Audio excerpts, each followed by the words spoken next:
Hello everyone, आज date है 10 अगस्त 2021 और द हिंदू न्यूज एनालिसिस में आपका स्वागत है। इस वीडियो में हम द हिंदू की इंपोर्टेंट न्यूज को एग्जाम के पॉइंट ऑफ व्यू से डिस्कस करेंगे। इस न्यूज़पेपर के पीडीएफ का लिंक नीचे डिस्क्रिप्शन में दिया हुआ है या फिर आप direct Telegram channel volcano IAS academy को सर्च करके वहां से भी पीडीएफ को डाउनलोड कर सकते हो। फर्स्ट न्यूज, आईपीसीसी ने अपनी 6th असेसमेंट रिपोर्ट दी है। तो सबसे पहले हम आईपीसीसी के बारे में जो बेसिक फैक्ट्स हैं उनको देख लेते हैं। 1988 में वर्ल्ड मीटेरोलॉजिकल ऑर्गेनाइजेशन ने and UNEP United Nations Environment Programme ने दोनों ने मिलकर के IPCC International Panel on Climate Change को बनाया था। इसको बनाने का मेन कारण ये था कि क्लाइमेट चेंज से रिलेटेड जो साइंस है उसको असेस करने के लिए ये बॉडी वर्क करेगी और जो भी पॉलिसी मेकर्स हैं उन सारे पॉलिसी मेकर्स को क्लाइमेट चेंज से रिलेटेड जो साइंटिफिक बेसिस है उनको प्रोवाइड करने का वर्क करेगी IPCC International Panel on Climate change. अभी जो 6th असेसमेंट रिपोर्ट आई है, सबसे पहले इंडिया के बारे में इस असेसमेंट रिपोर्ट में क्या कहा गया है वो हम देख लेते हैं। इसमें बोला गया है कि क्लाइमेट चेंज की वजह से जो सी लेवल है वो बहुत ज़्यादा बढ़ रहा है। सी लेवल क्यों बढ़ रहा है? क्योंकि जो इंडियन ओशन वाला जो रीजन है वो अदर ओशन से अगर हम उसका कंपैरिजन करें तो इंडियन ओशन वाले रीजन का जो टेम्परेचर है वो अदर ओशन से हायर रेट में गर्म हो रहा है। मतलब इंडियन ओशन बहुत जल्दी गर्म हो रहा है। अब जल्दी गर्म हो रहा है जिसकी वजह से क्या होगा कि जो कोस्टल एरियाज हैं वहां पर सी लेवल इंक्रीज होगा। और ये जो 6th असेसमेंट रिपोर्ट है इसमें यह भी बोला गया है कि इंडिया की जो कोस्ट लाइन है वो 7517 किलोमीटर की है और अगर 50 सेंटीमीटर भी सी लेवल इंक्रीज हो जाता है तो इसकी वजह से 28.6 मिलियन जो पीपल हैं उनको कोस्टल फ्लडिंग देखने को मिलेगा और विशाखापट्टनम, सूरत, मुंबई, कोलकाता, कोची, चेन्नई जैसे हमारे जो पोर्ट सिटीज हैं उनमें भी फ्लड जैसी परेशानी देखने को मिलेगी। तो ये जो राइजिंग सी से जो सिग्निफिकेंट थ्रेट मिल रही है वो इंडिया को काफ़ी ज़्यादा फेस करनी पड़ेगी। इसके अलावा ये बोला गया है कि आने वाले समय में क्या होगा, जैसे जैसे 21st सेंचुरी खत्म होने के समय में आएगी, इंडिया में जो मानसून एक्सट्रीम्स हैं वो ज़्यादा बढ़ जाएंगे। मतलब बारिश होगी, मानसून सीजन आएगा, लेकिन जब बारिश होगी तो इंटेंस रेनी डेज होंगी। जैसे इस समय जो हैवी रेन्स होनी है इसी तरीके की बार बार तरीके चेंज होंगे, बार बार तरीके उनमें अलग अलग चेंजेस आएंगे, लेकिन इंटेंस रेनी डेज जो हैं वो उनकी संख्या काफ़ी बढ़ जाएगी। इसके अलावा इसमें बताया गया कि जो ह्यूमन एक्टिविटीज़ हैं उनकी वजह से क्लाइमेट चेंज काफ़ी इफेक्ट हो रहा है। हमने टारगेट लिया था कि हम हमारी अर्थ के टेम्परेचर को पेरिस क्लाइमेट एग्रीमेंट के अकॉर्डिंग 1.5 डिग्री सेल्सियस से ज़्यादा ऊपर नहीं जाने देंगे और प्री इंडस्ट्रियल एरा में जो टेम्परेचर था उसके अकॉर्डिंग ये सेट करने की बात की थी। लेकिन इसमें बोला गया है कि इंडिया ने अभी भी नेट जीरो एमिशन जो है उसको अचीव करने की कोशिश नहीं किया, कोई टारगेट नहीं फिक्स किया है। ओके, और जिस तरीके से ग्रीन हाउस गैस एमिट हो रही हैं उससे तो क्या हो रहा है कि जो हमारे अर्थ का टेम्परेचर हमने टारगेट लिया है ना कितना नहीं बढ़ने देंगे, आने वाले एक डेकेड में ही इतना टेम्परेचर तो अर्थ का बढ़ जाएगा। अभी जो net zero emission and zero emission ये दोनों अलग अलग टर्म है। जीरो एमिशन का मतलब होता है कि कोई एमिशन आपके यहाँ होता ही नहीं है और नेट जीरो एमिशन होता है कि जितना आपने एमिशन किया उतने आपने एब्जॉर्ब भी कर लिया, ये होता है नेट जीरो एमिशन। ओके, तो नेट जीरो जो एमिशन है उसको हमें क्या करना होगा, उसको हमें क्या करना होगा, कम करना होगा। अब ये मतलब नहीं है कि आप एमिशन बढ़ाते जा रहे हो फिर उसको कर्व करने के लिए आप एमिशन को एब्जॉर्ब करने की भी कोशिश कर रहे हो। अगर आप एमिशन बढ़ाओगे तो इनडायरेक्टली बहुत सारी चीज़ें इफेक्ट में आएंगी। अब ये आईपीसीसी की ये इंडिया के पर्सपेक्टिव में रिपोर्ट थी। अब ओवरऑल जो उन्होंने रिपोर्ट देने की कोशिश की है वो हम देख लेते हैं। आईपीसीसी ने ये बोला कि क्या होगा कि जो साउथ ईस्ट एशिया है उसमें 21st सेंचुरी के दौरान हीट वेव्स और ह्यूमिड हीट स्ट्रेस जो है वो बहुत ज़्यादा मोर इंटेंस हो जाएगा। मतलब फ्रीक्वेंटली ऐसी चीज़ें देखने को मिलेगी। एनुअल मतलब वार्षिक और समर मॉनसून जो प्रेसिपिटेशन है वो दोनों के दोनों इंक्रीज हो जाएंगे। इसके अलावा जो साउथ ईस्ट एशिया में इंटर एनुअल वेरिएबिलिटी जो है वो भी बढ़ जाएगी। मतलब एक बारिश से दूसरी मॉनसून सीजन में जो चेंजेज हैं वो अलग ही देखने को मिलेगा, सेम पैटर्न फॉलो नहीं होगा। Heat extremes have increased while cold extremes have decrease. मतलब गर्मी गिरना ज़्यादा स्टार्ट हो जाएगी क्योंकि टेम्परेचर बढ़ रहा है और जो सर्दी है जो हम कोल्ड एक्सट्रीम देखने को मिलता है वो कम हो जाएगा। आने वाले डेकेड्स में इस तरीके की व्यवस्था देखने को मिलेगी। जो आईपीसीसी है उसने अपनी रिपोर्ट में ये भी बोला है कि ग्लेशियर्स जो है, मतलब जो माउंटेन्स वाला जो रीजन है वहाँ पर जो बर्फ़ पहले गिरती थी उनकी संख्या कम हो गई है। संडे वाला जब हमने डिस्कशन किया तो उसमें हमने देखा भी था कि ग्लेशियर को लेकर के जो वाडिया इंस्टीट्यूट है देहरादून का, उसने भी डिस्कशन किया, स्टडी की कि इंडिया में जो ग्लेशियर है वहाँ पर जो सीट है, आइस सीट, वो काफ़ी कम होती जा रही है। मतलब समय के साथ में क्या हो रहा है, टेम्परेचर बढ़ रहा है, बारिश बढ़ रही है, लेकिन जो बर्फ़ गिरती थी उसकी संख्या कम हो रही है। और जब बर्फ़ कम गिर रही है तो पहाड़ों पर जो बर्फ़ का कवर है, बर्फ़ की जो सीट है वो कम होती जा रही है, क्योंकि टेम्परेचर बढ़ने की वजह से जो बर्फ़ पिघल रही है, और पिघलने की वजह से देखो टेम्परेचर बढ़ रहा है, बर्फ़ पिघल रही है। बर्फ़ जैसे जैसे पिघलेगी पेरेनियल रिवर्स की सहायता से वो आ जाएगा सी में, तो इससे सी लेवल इंक्रीज होगा। तो हमें कंपैरिजन में अगर हम कंक्लूजन में एक स्टेटमेंट निकाले तो हमें ध्यान देना होगा अर्थ के टेम्परेचर के ऊपर। अगर अर्थ का टेम्परेचर हम स्टेबल करने की कोशिश करते हैं तो बहुत सारी परेशानियों को हम क्या कर देंगे, काउंटर कर देंगे। इसमें यह भी बोला गया है कि जो सी लेवल है वो एशिया में वो बहुत तेजी से बढ़ रहा है। अगर हम ग्लोबल एवरेज की बात करें, इससे कोस्टल एरिया को लॉस होगा और जो शोर लाइन है उसको हमें रिट्रीट करना होगा।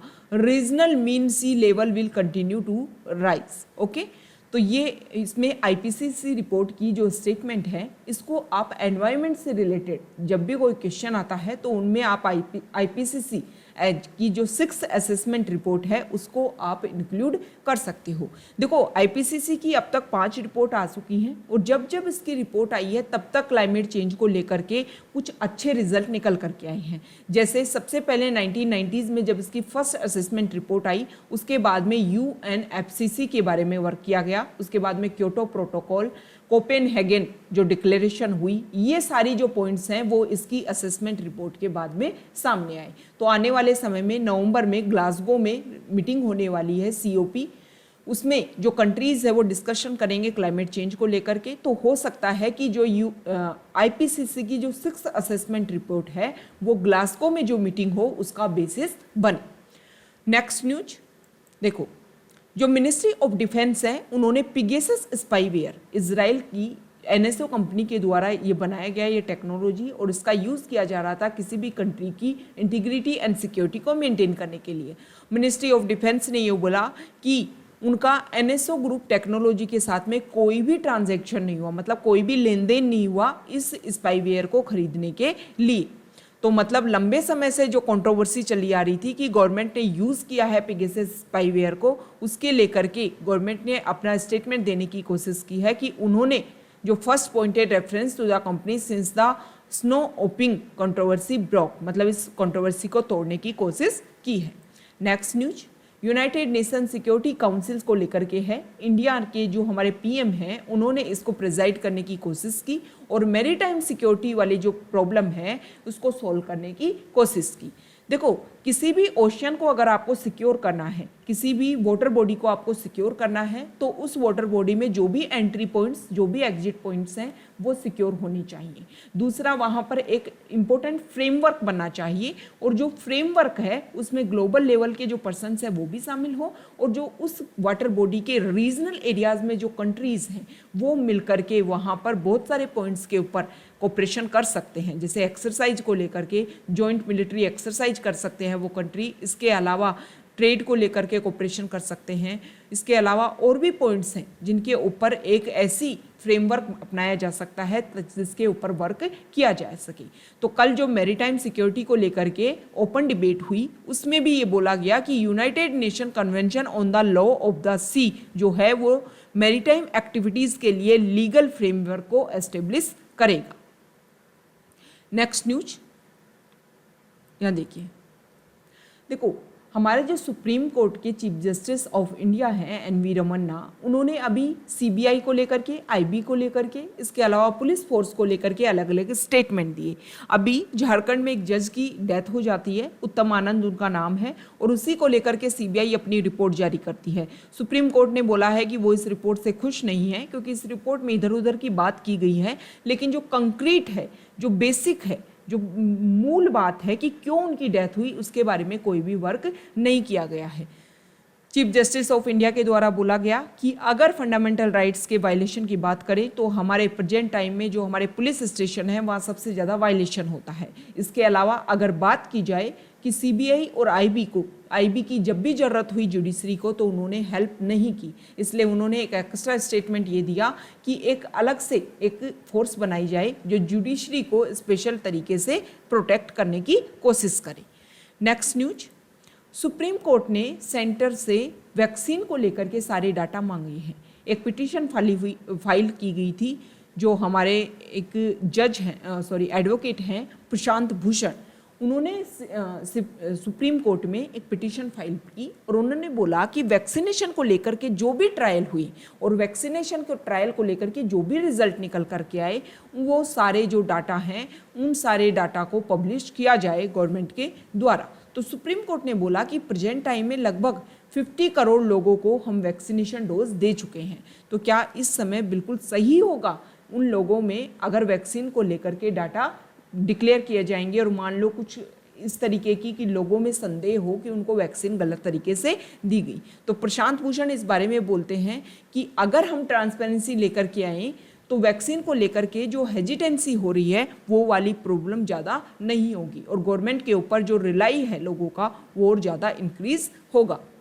नेक्स्ट न्यूज, यहाँ देखो communist party of India Marxist ने ये डिसाइड किया है कि जो भी उसके मेंबर्स हैं उनकी रिटायरमेंट एज 75 हो, मतलब कुछ एक्स्ट्रा ऑर्डिनरी अगर सिचुएशन है तो 75 ईयर्स से अबोव जो पर्सन है वो एक इम्पोर्टेंट रोल प्ले कर सकता है, इम्पोर्टेंट पोस्ट उसको दी जा सकती है, लेकिन जो भी इसके मेंबर्स हैं उनको 75 ईयर्स मैक्सिमम एज डिक्लेयर कर दी, मतलब पॉलिटिकल में जो उनकी एक्टिवनेस है उसके लिए एज डिसाइड कर दी गई है। नेक्स्ट न्यूज देखो, हमारी इंडिपेंडेंस डे के 75 इंडिपेंडेंस डे सेलिब्रेशन हम करेंगे रेड फोर्ट के ऊपर, उसको लेकर के ये एड्रेस किया गया। और संडे को हम जब देखो नेशन फर्स्ट ऑलवेज फर्स्ट ये थीम रखी गई है इस बार हमारे जो इंडिपेंडेंस डे है उसके लिए। इस बार ये किया गया है कि ओलंपिक्स में टोक्यो ओलंपिक्स अभी संपन्न हुई और उसमें जिन्होंने भी इंडिया की तरफ से मेडल हासिल किया है, आपको पता है कि 7 मेडल इंडिया को मिले हैं, उन सभी को इस इवेंट में पार्टिसिपेट करने के लिए इनवाइट किया जाएगा। इस साल कोई भी पब्लिक पिछले साल की तरह ही, जब लास्ट ईयर भी कोविड-19 था तो पब्लिक और कल्चरल जो परफॉर्मेंस है चिल्ड्रन के द्वारा उस पर रेस्ट्रिक्शन होगा। एनसीसी कैडेट्स के कुछ ग्रुप्स जो हैं वो इस इवेंट को अटेंड करेंगे, ओके। और पेंटिंग्स को लेकर के फ्लोरल अरेंजमेंट उन सभी में ये थीम जो है नेशन फर्स्ट ऑलवेज फर्स्ट, इस थीम को रखा जाएगा। सिक्योरिटी के लिए ड्रोन अलर्ट जारी किया गया है क्योंकि प्रेजेंट टाइम में जम्मू एंड कश्मीर में आपने जो अटैक देखा ड्रोन की वजह से, तो सिक्योरिटी को लेकर के काफ़ी ज़्यादा पर्सपेक्टिव बन जाते हैं क्योंकि प्रेजेंट टाइम में अभी हाल फिलहाल में और देखने को मिला कि पंजाब जो हमारा स्टेट है वहाँ पर भी टिफ़िन बॉक्स बॉम्ब देखने को मिला, जिसकी वजह से ये माना जा रहा है कि हो सकता है ड्रोन की वजह से उसको वहाँ पर डाला गया हो।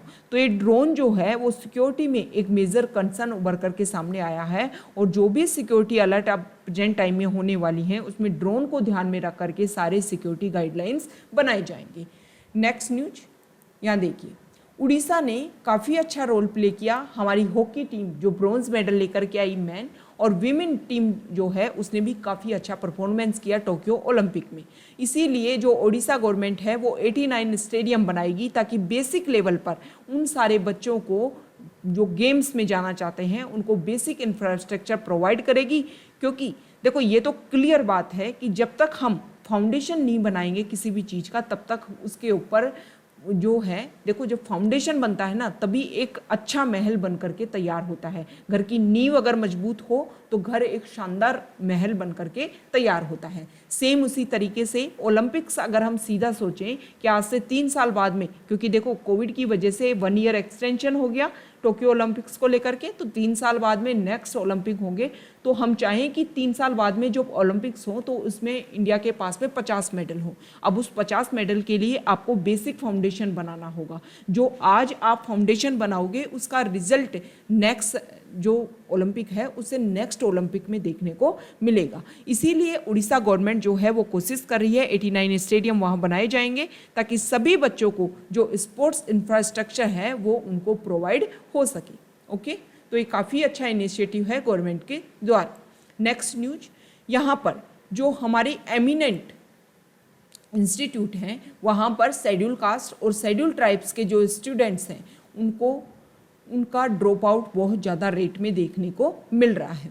अगर हम 72 सेंट्रली फंडेड टेक्निकल इंस्टीट्यूशन की बात करें तो 2016 से 2020 के बीच में इंडिया के जो मतलब ड्रॉप आउट जो रेट है ना वो बहुत ज़्यादा देखने को मिली है।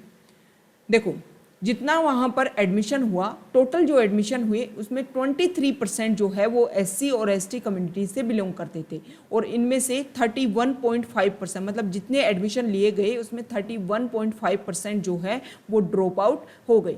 और इसमें से अगर ST स्टूडेंट की बात करोगे तो 4.4% ने एडमिशन लिया और उसमें से 2.5% जो है उनका ड्रॉप आउट हो गया। तो ये काफ़ी मेजर कंसर्न है कि अगर हम रिजर्वेशन देकर के उन लोगों को एंट्री करवा रहे हैं लेकिन वहाँ के एनवायरनमेंट से वो लोग में सर्वाइव नहीं कर पा रहे हैं तो ये गलत है। जो भी चीज़ है, जो भी बेसिक है, जो भी फाउंडेशन है उसके ऊपर वर्क करना चाहिए कि क्या कारण है कि उनका जो ड्रॉप आउट रेट है वो बढ़ता ही जा रहा है। नेक्स्ट न्यूज, देखो यहाँ पर वही IPCC रिपोर्ट के लिए इंडिया में जो ग्लेशियर्स हैं उनका लेवल कम होता जा रहा है। मतलब माउंटेन वाले रीजन के ऊपर जो ग्लेशियर्स हैं उनकी संख्या कम होती जा रही है, उनकी जो मोटाई है वो कम होती जा रही है। इस आर्टिकल में अब पूरे वर्ल्ड के बारे में बताया गया है कि IPCC जो है वो फ्यूचर में क्या बोलती है। फ्यूचर में ये बोलती है कि 1.5 डिग्री सेल्सियस जो सिनेरियो हमने डिसाइड किया है, अगर हम इसके ऊपर वर्क नहीं करें तो हो सकता है कि 1.6 डिग्री सेल्सियस तक हमारा टेम्परेचर बढ़ जाए। हालांकि इस सेंचुरी के अंत तक हम कोशिश कर लेंगे कि 1.4 डिग्री सेल्सियस तक हम ले आए। इंडिया ने अभी नेट जीरो टाइमलाइन के लिए अपना कोई भी कमिटेड नहीं किया है।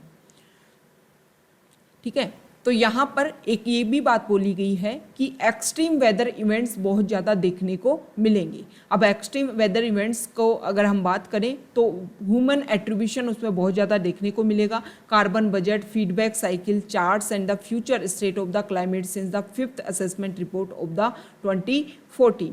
इसमें क्या किया गया है, पहली बार प्रेजेंट टाइम में क्या किया गया है, ये जो 6th असेसमेंट रिपोर्ट आई है इसमें रीजनल एरियाज़ पे बहुत फोकस किया गया है। मतलब पहले जो असेसमेंट रिपोर्ट आती थी उसमें ओवरऑल डिसीजन लिया जाता था, लेकिन अब इसमें जैसे कि बे ऑफ बंगाल में जो वाटर लेवल है वो कितना बढ़ रहा है उसके ऊपर भी फोकस किया गया है। इस 6th असेसमेंट रिपोर्ट में सिटीज़ के ऊपर बहुत ज़्यादा फोकस किया गया है कि सिटी वाले जो रीजन हैं वहाँ उनकी वजह से भी टेम्परेचर काफ़ी इंक्रीज हो रहा है।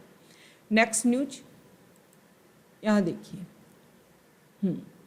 राजस्थान में जो ट्राइबल वाले एरियाज़ हैं, राजस्थान का जो सर्दर्न पार्ट है, बांसवाड़ा, डूंगरपुर, उदयपुर, ये वाला जो रीजन है वो ट्राइबल रीजन है। वहाँ पर जो ये एरिया है उसको TSP एरिया डिक्लेयर किया गया है, ट्राइबल सब प्लान अंडर, ताकि ये जो वहाँ की जो लोकल कम्युनिटीज़ हैं ना उनको मिनरल्स के ऊपर और जो माइनर फॉरेस्ट प्रोड्यूस हैं उनके ऊपर उनको कुछ राइट्स गेन हो सके। अब ये जो ट्राइबल पॉपुलेशन है वो समय के साथ में बढ़ती जा रही है, इसलिए वो मांग कर रहे हैं कि शेड्यूल्ड एरिया में और ज़्यादा पंचायत बनाई जाए। देखो समय के साथ में जो यहाँ पर ट्राइबल लोग हैं उन्होंने तो ये भी मांगी कि एक अलग से स्टेट बना दिया जाए जिसमें गुजरात का पार्ट, मध्य प्रदेश का पार्ट वो सब शामिल हो और वो मिल करके एक अलग ही स्टेट हो ट्राइबल्स को लेकर के। ट्राइबल्स की बात क्यों की गई है, क्योंकि कल जो नेशनल ट्राइबल्स डे है उसको सेलिब्रेट किया गया और राजस्थान में भी बहुत सारे इनिशिएटिव स्टार्ट किए गए हैं ट्राइबल्स को प्रोटेक्ट करने के लिए। यहाँ पर जो हमारा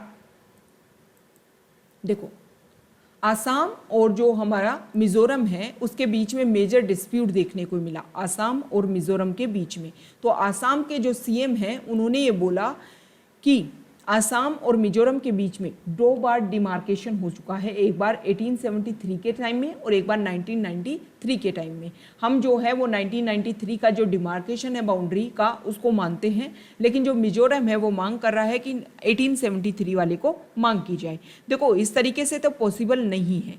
ये डिस्प्यूट देखने का पहले भी हम कारण डिस्कस कर चुके हैं कि प्रेजेंट टाइम में पॉपुलेशन जिस तरीके से बढ़ रहा है उसकी वजह से फॉरेस्ट वाले रीजन पे जो प्रेशर है वो काफ़ी क्रिएट हो रहा है। है। तो पहले ये जो रीजन था वो काफ़ी मेजर फॉरेस्ट एरिया था, लेकिन प्रेजेंट टाइम में पॉपुलेशन बढ़ने की वजह से रिसोर्सेज के ऊपर काफ़ी प्रेशर क्रिएट हो रहा है, जिसकी वजह से भी इस तरीके के जो डिस्प्यूट हैं वो देखने को मिल रहे हैं। आसाम ने बोला कि हम मेघालय के साथ में नागालैंड, मणिपुर, त्रिपुरा, अरुणाचल प्रदेश सभी के साथ में बॉर्डर शेयर करते हैं। इस तरीके से अगर हमारी बॉर्डर कम होती गई तो आसाम के पास में जो लैंड एरिया है वो काफ़ी बढ़ेगा। वहाँ के जो सीएम है आसाम के, उन्होंने ये भी बोला कि मेरे ऊपर आरोप लगाए गए हैं कि मैं उस समय जब ये डिस्प्यूट हुआ उस समय काफ़ी प्रोएक्टिव था। तो उन्होंने बोला कि असम की जो फोर्सेज है, असम की जो पुलिस है, उसके ऊपर जो अटैक हुआ उसी को लेकर के मैंने स्टेटमेंट दिए, क्योंकि असम की जो फोर्सेज है उसने उल्फा, इसके अलावा अदर जो इंसर्जेंसी है उसको काउंटर करने के लिए भी समय के साथ में काफ़ी कोशिश की है। तो अगर आसाम फोर्सेज के लिए इस तरीके के स्टेटमेंट नहीं दिए जाएं तो उनका जो मोरल है वो डाउन करने वाली बात हो जाती। नेक्स्ट न्यूज यहाँ देखिए, हमारे जो पीएम हैं उन्होंने एक नया इनिशिएटिव लॉन्च किया है। उन्होंने ये बोला कि हम समय के साथ में जब इंडिया आज़ाद हुआ था तब इंडिया के पास में ग्रेन्स की कमी थी, तो समय के साथ में हमने राइस में, पैडी में, वीट में अपने आप को आत्मनिर्भर किया। उसके बाद में हमने कोशिश की पल्सेज के लिए, पल्सेज में भी अपने आप को आत्मनिर्भर किया, और अब एडिबल ऑयल प्रोडक्शन के लिए भी हम सेल्फ सफिशिएंसी के ऊपर वर्क करेंगे। और इसके लिए 11,000 करोड़ रुपए बोले गए हैं कि एक नए इनिशिएटिव के तहत इंडिया एडिबल ऑयल प्रोडक्शन के ऊपर खर्च करेगा, ताकि जो एक्सपेंसिव इंपोर्ट में इंडिया को खर्चा करना पड़ रहा है वो कम हो सके। और जब इंपोर्ट्स कम करेंगे तो ऑयल के जो प्राइजेस बहुत हाई लेवल पर जा रहे हैं वो भी कम लेवल पर आएंगी। This financial outlay for the national mission on edible oil palm, 5 साल का पीरियड इसमें रखा गया है। एग्रीकल्चर मिनिस्ट्री ने ये बोला है। और इसमें क्या किया जाएगा, पीएम किसान स्कीम के तहत में 9.75 जो करोड़ फार्मर्स हैं उनको 19,500 करोड़ रुपए दिए जाएंगे, ताकि ये जो पैसा है इसको खर्च किया जा सके और हर चीज़ में हम आत्मनिर्भर बनने की कोशिश करें। इंडिया जो है, अगर हम प्रेजेंट टाइम में बात करें तो 55% से ज़्यादा एडिबल ऑयल को इंपोर्ट करता है। समय के साथ में हम इस तरीके से कोशिश करेंगे कि हमारा नॉर्थ ईस्ट वाला जो पार्ट है इंडिया का और अंडमान एंड निकोबार आइलैंड जो है वो ऑयल पाम कल्टीवेशन के लिए प्राइम लोकेशन है, वहाँ पर हम इंस्टॉल करेंगे और 2024-25 तक हम हमारा जो ऑयल इंपोर्ट है उसको कम करके 65% से 45% तक ले आएंगे। अगर हम डोमेस्टिक एडिबल ऑयल प्रोडक्शन की बात करें तो 10.5 मिलियन टन से 18 मिलियन टन, मतलब 70% ग्रोथ टारगेट हमने रखा है। ओके, तो ये सारी बात इसमें की गई है। इसमें ये भी बताया गया है कि किस तरीके से हमने पल्सेज में, वीट में, इन सब में हमने कोशिश की कि अपने आप को आत्मनिर्भर बनाएं। हम एमएसपी रेट जो हैं उनको ज़्यादा बढ़ा देंगे ताकि लोग जो हैं वो ज़्यादा से ज़्यादा इस तरीके का पाम ऑयल कल्टीवेशन करें, ताकि लोगों को जब ज़्यादा पैसा मिलेगा, फार्मर्स को ज़्यादा पैसा मिलेगा, उनकी इकोनॉमिक कंडीशन भी ज़्यादा अच्छी होगी और जो हम इम्पोर्ट करते हैं, जो इंडिया रिलाई करता है अदर कंट्रीज़ के ऊपर, वो भी कम होगा। नेक्स्ट न्यूज, गवर्नमेंट ने डायरेक्शन दी है कि ऑक्सीजन सप्लाई को लेकर के जो भी रिपोर्ट है वो आप सबमिट कीजिए। सुप्रीम कोर्ट ने ये बोला कि सेकेंड वेव जब आई तब नेशनल टास्क फोर्स बनाई गई थी कि किस तरीके से जो ऑक्सीजन डिलीवरी है उसको सप्लाई किया जाएगा सभी स्टेट्स में एंड यूनियन टेरिटरीज में। तो इस नेशनल टास्क फोर्स के जो भी डाटा है उसको सबमिट करने की आवश्यकता है। नेक्स्ट न्यूज, यहाँ देखिए फॉरेन पेज से न्यूज है।